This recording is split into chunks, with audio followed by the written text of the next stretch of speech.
Thank you very much for being here, David. Obviously. Thanks for having me. I hear we're the last interview before the drinks. I think it's us cocktails, and it should blend seamlessly together. Let's try to do this in 10 minutes instead of we've got the clock right on the go. So look, let's kick off. Okay. David's boss actually put him up to doing this before it was even known or announced that he was going to be in this job. So there you go. You can thank Joe Tsai for that. So look, you've been in the seat for what? Just about a month? Bit over a month? 4 weeks. Yeah, 4 weeks. I know everything. That's good. This is a perfect moment to be doing something like this. What I didn't know in this whole situation when I took this job, I didn't know that my job description was going to have to worry about U.S.-China relations. You know. You can become an expert very quickly. No, that's all I want to say about that. Okay. Well, that's good. You addressed the hard news straight up at the top. So look, tell us how it's going. It's going great. I mean, I will tell you, when you take a job and you take responsibilities and you already have a built-in culture, a culture that wants to win. I mean, Sean Marks, who's our GM, and Kenny Act have done a terrific job in building a culture for this team of winning. And I'm sure you may have heard, we had a pretty good free agency in July. It was all because of me. That KD and Kyrie have come to the Nets. And from that, the whole building is actually excited. And so as we move forward and think about what we want to do and grow, my mission is very, very simple. We want to be and have the best technology for our building and have the best consumer experience for our fans while they come to the game, even while they get to the game, at the game, and leaving the game. And if we can do that, then we're going to have a winning formula. You mentioned success as a team and a brand that's successful. I mean, look, as a fan of any sport, what constitutes success is fairly obvious. The team winning, the team bringing home cups. Team winning helps. I'm not going to lie to you. But what does it look like from a business point of view? What is success for the Nets as a business? Well, a few things. First of all, success obviously is bottom line opportunity and bottom line profits, right? Success is having a great consumer experience in our building, which we're working towards, and we're doing a lot to improve that. And technology plays obviously a big role in all of that. So first, let's talk about the athletes. I mean, I think you're seeing today that athletes are playing longer than they ever played. And I think you're seeing more people use analytics than ever before to judge how they're doing and what they're doing and how they're playing.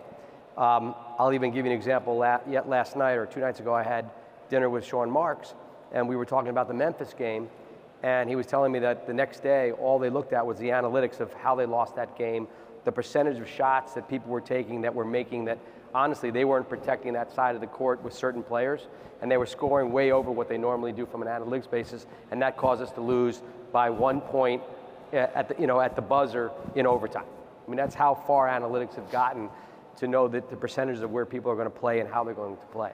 So from a team perspective, analytics and tech plays a big, big role. From our perspective and everything else in the building, we look at it from getting to the building, getting in the building, while you're in the building, and when you leave. So let's talk about all of those. So first and foremost, let's look at ticketing.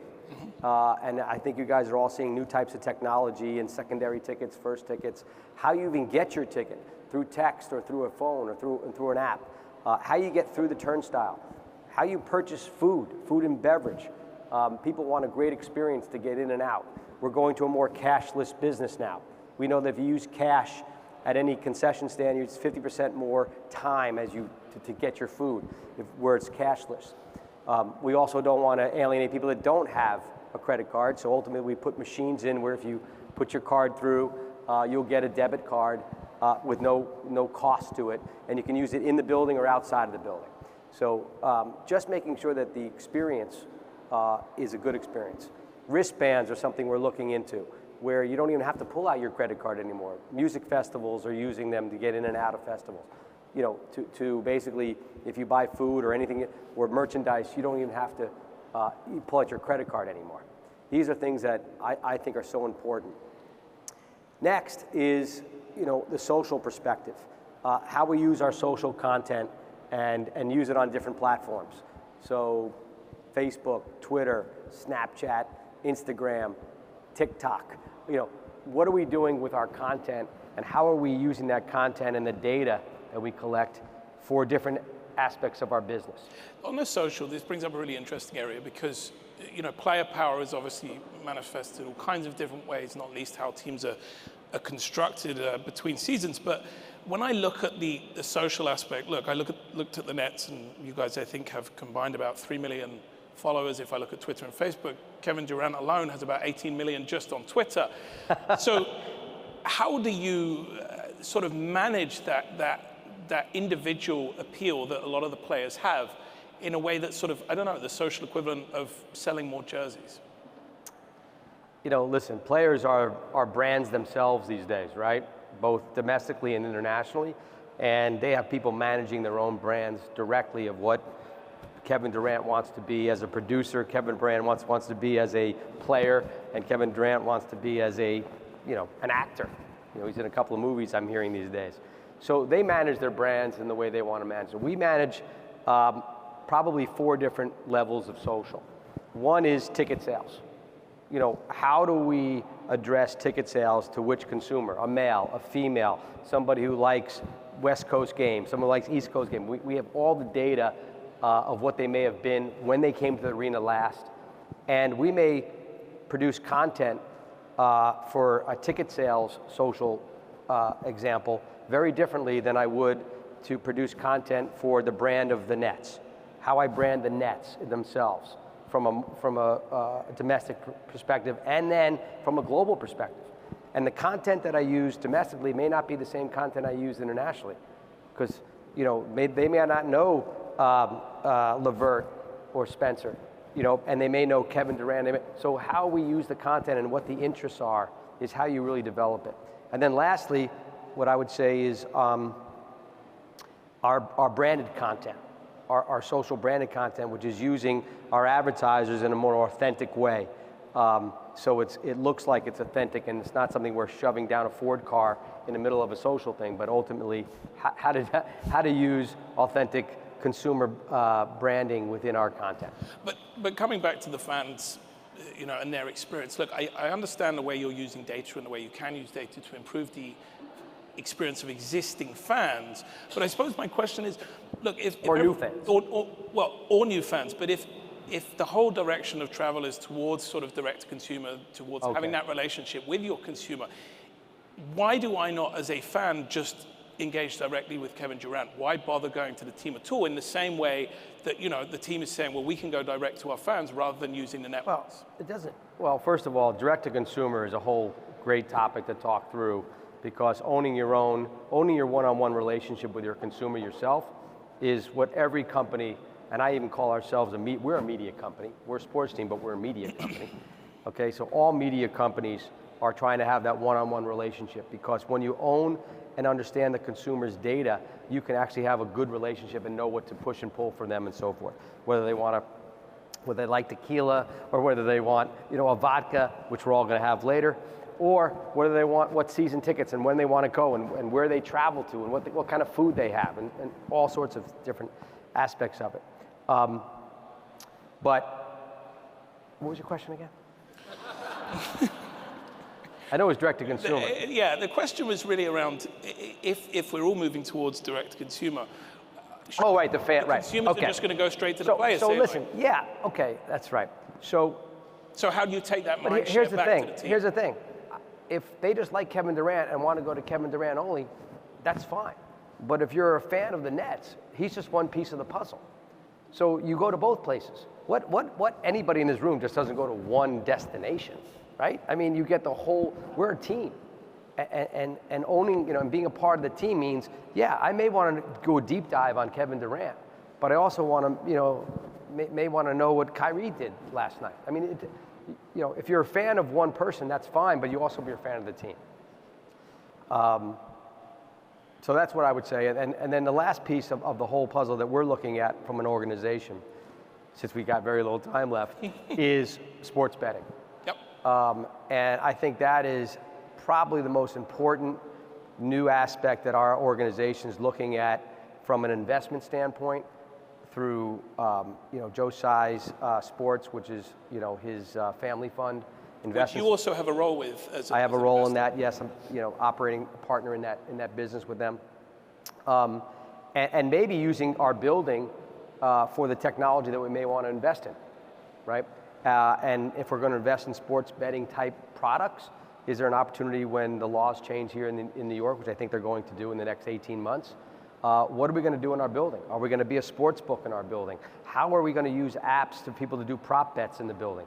What's our 5G going to look like? We're talking to all of the players, AT&T, Verizon, T-Mobile, thinking about how we're going to have our building have zero latency so that people can do prop bets in the building. And I think what happens with sports betting, what's a known fact, and this is true, that if you bet on a sporting event, you're 90% more likely to watch it. And shocking, but it's true. And if you're 90% more likely going to watch it, that means there's going to be more engagement. If there's more engagement, that means your ratings are going to go up. If ratings go up, advertising dollars go up. And if ratings and advertising dollars and all that's going up and engagement's going up, guess what's happening to sports franchise values? They're going up. So I think that's going to be a big, big part of where I think sports is going to take place and how data and technology is going to play a part in it. So all of this is leading towards you, the franchises, actually having more control over the economics, right? More if you have the sports betting, if you have more direct to consumer.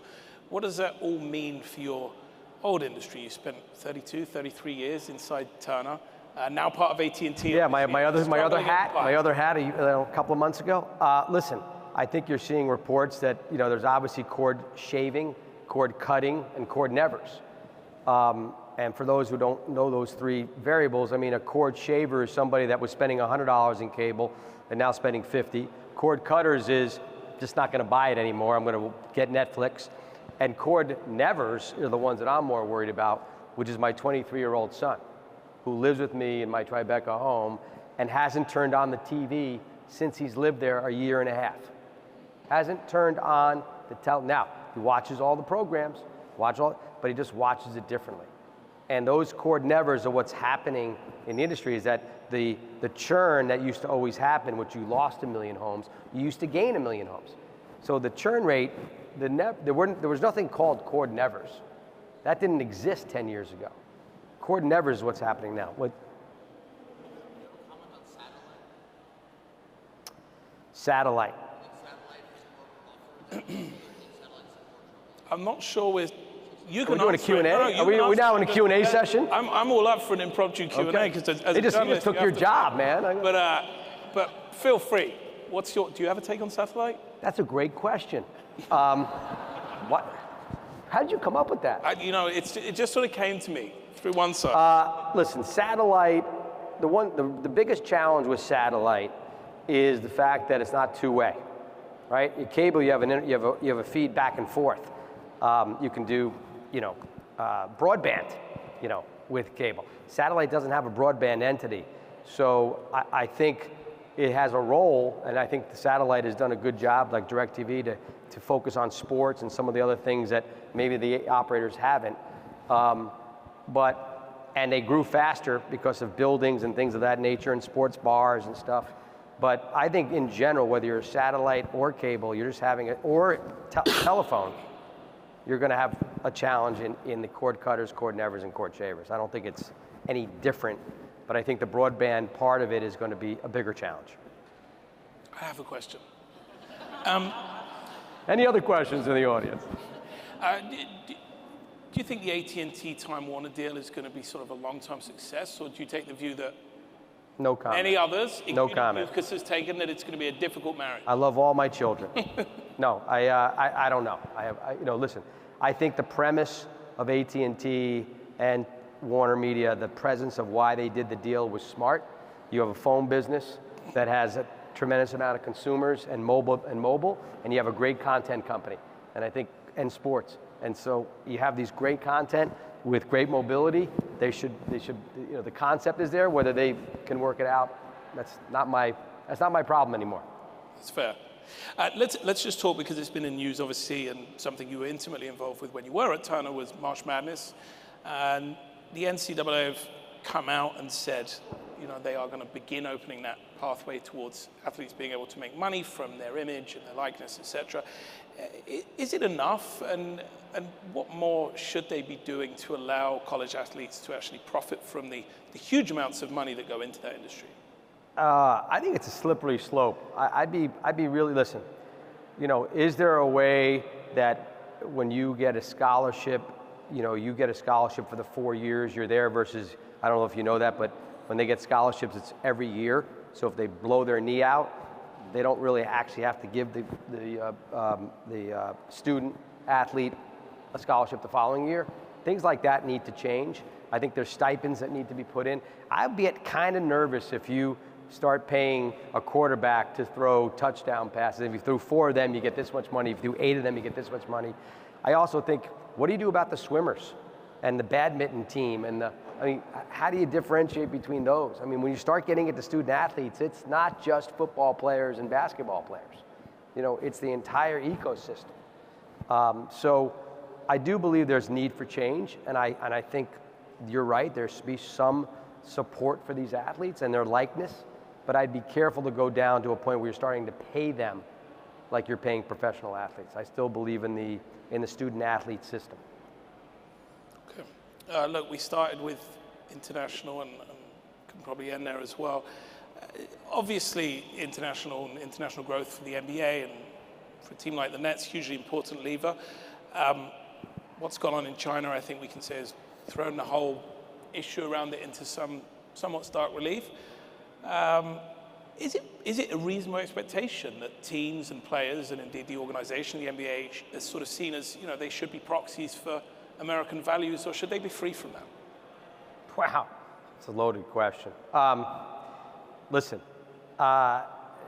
whatever corporation you're in or country you live in, you should always remain loyal to the values that you have, period.